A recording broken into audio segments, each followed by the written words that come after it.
ఆయన జీవించడం కానీ, అలాగే ఆయన మరణించడం కానీ, మరణాన్ని జయించి తిరిగి లేవడం కానీ, ఇవన్నీ కేవలం ఏదో ఒక వర్గం గురించి అని కాదు, ప్రపంచంలో ఉన్న మానవులందరి వరకు ఆయన ఈ పనులన్నీ చేశారు.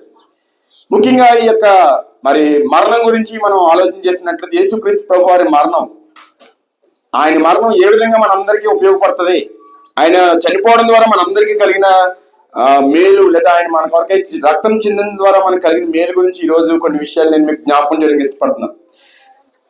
దేవుని వాక్యంలో రాయబడిన మాటలు ఏంటంటే, మరి పాపం వల్ల వచ్చి జీతము మరణము. జీతం అనే పదం ఉంది.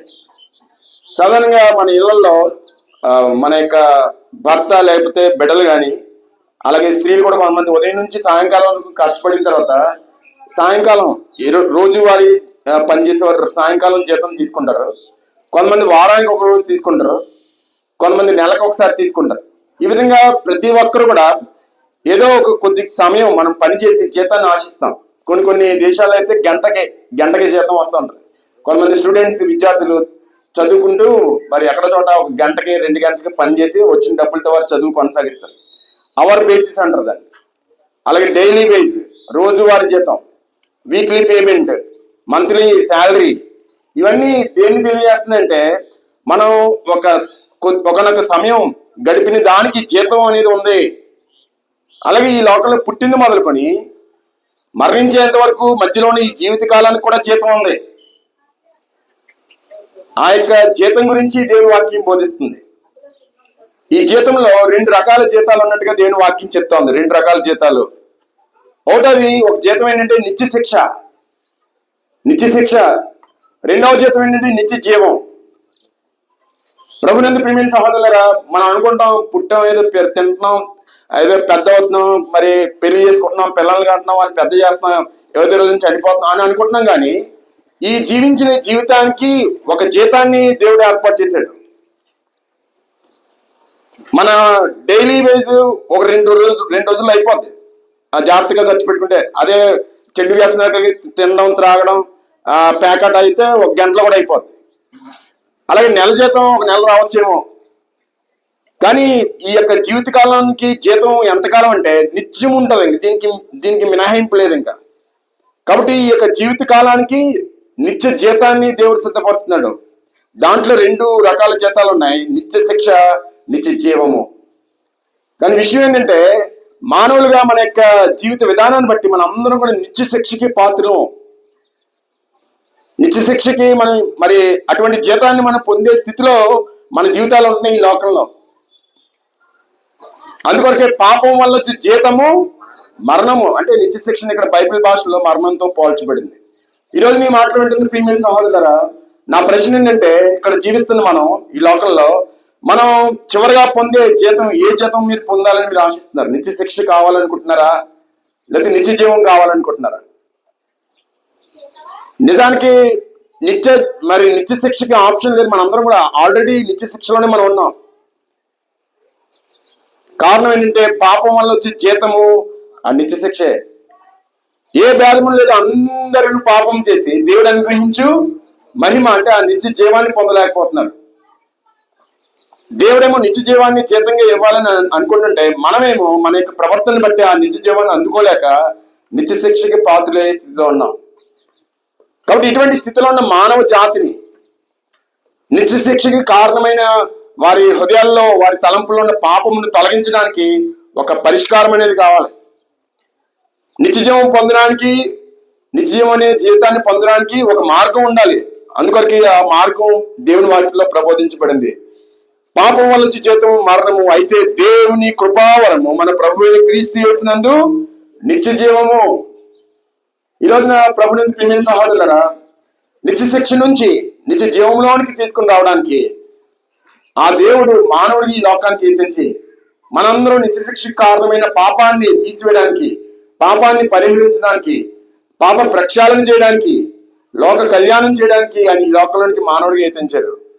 అందుకొరకు ఆయన జన్మించినప్పుడు, ఈ లోకంలో మనిషిగా జన్మించినప్పుడు చెప్పబడిన మాట ఏంటంటే, తన ప్రజలను వారి పాపముల నుండి ఆయనే రక్షించును. నిత్య శిక్షకు కారణమైన పాపం నుంచి ఆయనే రక్షిస్తాడు. అందుకొరకే ప్రభు వారి ఈ లోకంలోనికి రావడమే కాదు, ఈ పాపానికి ప్రాయశ్చిత్తాన్ని కూడా చేశాడు. ఎలా చేశాడు పాపానికి ప్రాయశ్చిత్తం అని ఒకవేళ మనం ఆలోచన చేస్తే, ఈ లోకంలో ఎవరు చేయని కార్యాన్ని యేసు ప్రభు వారు మన కొరకు చేశారు.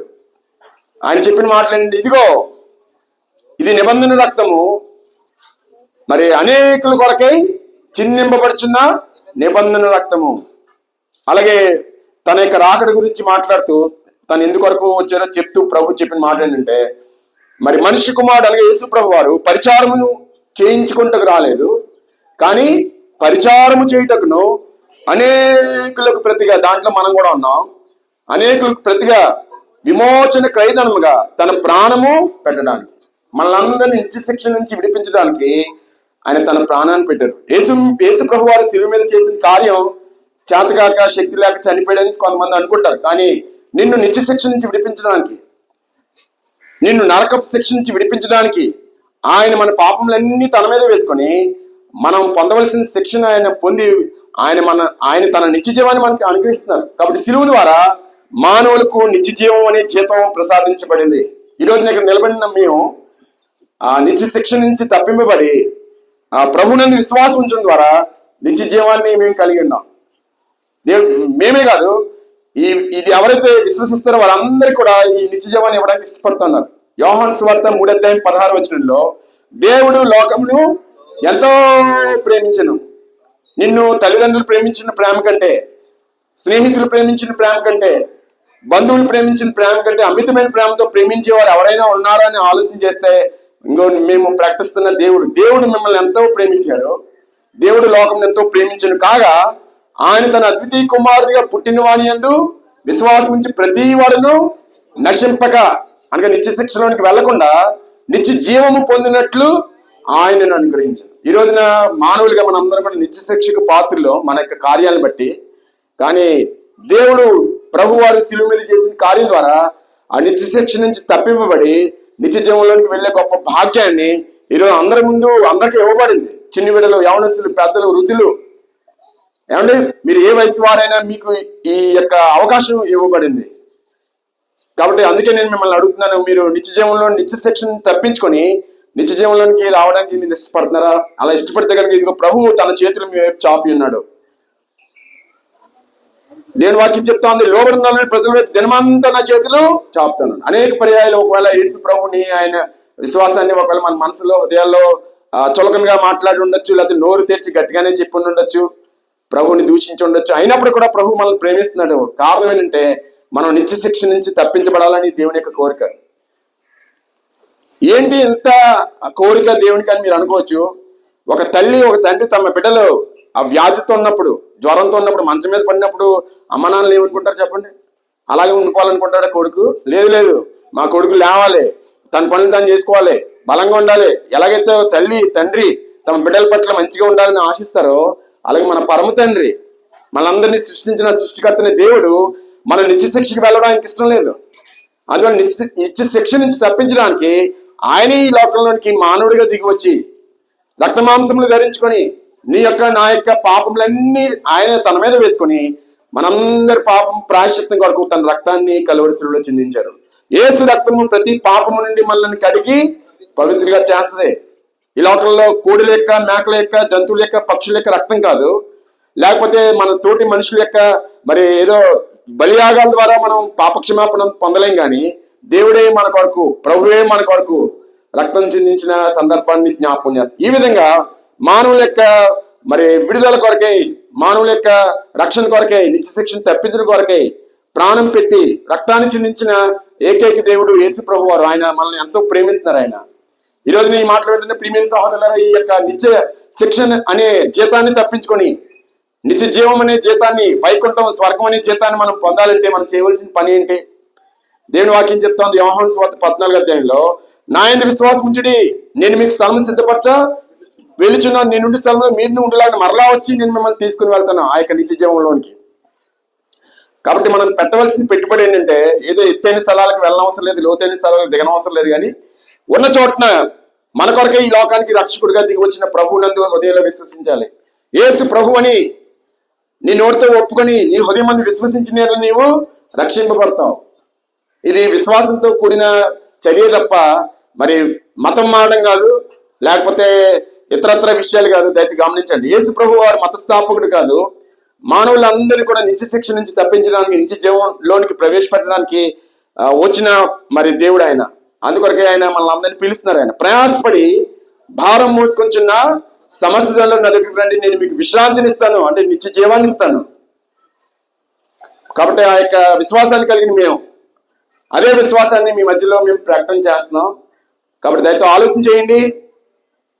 మరి ఈ లోకయాత్ర ముగించక మునిపే నిత్య శిక్ష నుంచి తప్పింపబడి నిత్య జీవంలోనికి మనం ప్రవేశించవలసినటువంటి వారమైన. అందుకొరకే ఈ యొక్క సువార్త ఏంటంటే, ఇదిగో పరలోక రాజ్యము సమీపించినది కనుక మీరు మారు మనసు పొందండి. ఈ నిత్య శిక్ష నుంచి తప్పించబడాలి, నిత్య జీవంలోకి వెళ్ళాలంటే మనం రిపెంట్, మారు మనసు పొందాలి. అయ్యో ప్రభు, ఇప్పటివరకు నీకు ఇష్టంగా జీవితాన్ని జీవించాను, నా చేతులతో, నా కాళ్ళతో, నా అవయవాలతో నీకు ఇష్టంగా పనులు నేను చేశాను, నన్ను క్షమించిన ఆయన. సృష్టికర్త నిన్ను విడిచిపెట్టి నీ చేత చేయబడినటువంటి వాటిని నేను ఆరాధిస్తూ వచ్చి నన్ను జ్ఞాపకం చేసుకో, నన్ను క్షమించింది, నీ యొక్క రక్తంలో నన్ను కడుగు పవిత్రపరచని ఎవరైతే ప్రభువుని వేడుకుంటారో వాళ్ళందరినీ కూడా మీరు ఎంతటి వారినైనా, మరి ఒకవేళ మీ ఇంటి వారు మిమ్మల్ని క్షమించకపోయినా కానీ దేవుడు క్షమించడానికి సిద్ధ మనసు కలిగి ఉన్నాడు. ఆయన చేతులు మన వైపు చాపబడ్డాయి. నా ఎదుగు వచ్చి వారు నేను ఎంత మాత్రంను త్రోసివేయను. కాబట్టి ప్రభునందు ప్రియమైన సహోదరులారా, దేవుడు ప్రేమమయుడు. ఆ ప్రేమగల దేవుడు నీ వైపు చూస్తున్నాడు. ఆయన నీ వైపు చేతులు చాపి ఉన్నాడు. నిన్ను నిత్య శిక్ష నుంచి తప్పించడానికి ఆయన ఎంతో ఆశ కలిగి ఉన్నాడు. కాకపోతే అది నీ యొక్క అనుమతి లేదా నీ యొక్క అంగీకారం ద్వారా తప్ప బలవంతంగా చేసేది ఏమీ లేదు. కాబట్టి ఎవరైతే ప్రభుని ఆశ్రయిస్తారో వారు అందరినీ కూడా ఆయన తప్పించడానికి మరి ఇష్టపడుతున్నాడు తన్ను. మరి అందుకొరకే యోహాను సువార్త 1వ అధ్యాయం 12వ వచనంలో 14వ వచనం 12 నుంచి చదివినట్లయితే కిందకి, తను అందరూ అంగీకరించలో వారందరికీ అనగా ఆయన నామం నందు విశ్వాసం ఉంచి వారికి దేవుని పిల్లలవుటకు అనగా నిత్య జీవానికి వారసులవుటకు ఆయన అధికారము అనుగ్రహించారు. అధికారాన్ని మన అందరి చేతిలో పెట్టాడు ఆయన. ఈ రోజు ఈ యొక్క మాటలు వినడం ద్వారా మీకు కూడా ఈ అధికారం ఉంది. దేవుని పిల్లలయ్యే అధికారం, నిత్య జీవాన్ని పొందుకునే అధికారం. దయతో ఈ అధికారాన్ని మీరు ఉపయోగించుకోండి. మరింత సమాచారం వరకు మీకు ఇవ్వబడిన పుస్తకాలు, చిన్న చిన్న పుస్తకాలు ఇచ్చాం ప్రేమతో. దాంతో ఉచితంగా వచ్చినాయని వాటిని అక్కడక్కడ పెట్టకుండా మీరు ఖాళీ సమయంలో చదవండి. మరి తింటే రుచి తెలుస్తుంది, దిగితే లోతు తెలుస్తుంది, మోస్తే బరువు తెలుస్తుంది, అలాగే చదివితే వింటే విషయం తెలుస్తుంది. కాబట్టి చదవండి. వినడానికి మిమ్మల్ని అందరినీ ఆహ్వానిస్తున్నాం. మన యొక్క జయరామారపేట నొనగుప్పుల వారి వీధిలో ఉన్న హౌస్ ఆఫ్ జీసస్ మందిరం తరపున మీకు ప్రత్యేకమైన ఆహ్వానం. ఒకవేళ మీరు ఆల్రెడీ ఏదైనా మందిరానికి వెళ్ళే వారు ఉంటే దయతో మీరు రెగ్యులర్ గా మందిరానికి వెళ్ళండి. దేవుని యొక్క సేవకుల ద్వారా, సంఘం ద్వారా మరి మీరు బలపరచబడండి. ఏ మందిరానికి వెళ్ళనట్టు వారు ఒకవేళ ఎవరైనా వింటున్నట్లయితే దయతో మిమ్మల్ని ఆ యొక్క మందిరానికి, హౌస్ ఆఫ్ జీసస్ మందిరానికి ఆహ్వానిస్తున్నాం. అలాగే మా చేతిలోని గ్రంథం, పరిశుద్ధ గ్రంథం, దేవుడు మానవుల కొరకే రాసిన మరి ప్రేమతో రాసిన ఉత్తరం ఇది. దీంట్లో ఈ లోకం నుండి పరలోకానికి వెళ్ళడానికి ఒక తల్లిగా, ఒక తండ్రిగా, ఒక కుమారునిగా, ఒక కుమార్తెగా, ఒక బాధ్యత గల పౌరునిగా మనం ఎలాగో మసులుకోవాలో అన్ని విషయాలు కూడా దీంట్లో రాయబడ్డాయి. కాబట్టి ఈ గ్రంథాన్ని పరిశీలించి చదవండి, సంపాదించుకోండి. మత గ్రంథం కాదు ఇది, మానవుల కొరకే ముక్తినిచ్చే గ్రంథం. మరి పరిశుద్ధ గ్రంథాన్ని కలిగి ఉండాలని కోరుతున్నాం. మీకు ఒకవేళ మీకు అవసరమైతే మమ్మల్ని సంప్రదించండి. మరి ఈ ప్రాంతంలో మరి సహోదరులు విశ్వాసరాజు గారు, ఇస్తేరాజు గారు, వెంకటేష్ అని పిలుస్తూ ఉంటాం. అలాగే ఈ ప్రక్కన ఎవరు ఇంటి పేరు, మన సహోదరు రాఘవ్ గారు కూడా ఇక్కడ స్థానికంగా ఇక్కడ నుండి మందిరానికి వస్తున్నారు. వారిని మీరు సంప్రదించవచ్చు. దేవుడు మిమ్మల్ని, మీ కుటుంబాలను ఇంటిగా మెండుగా దీవించి ఆశీర్వదించిన గాక. బోలో ఇష్ మహారాజుకి.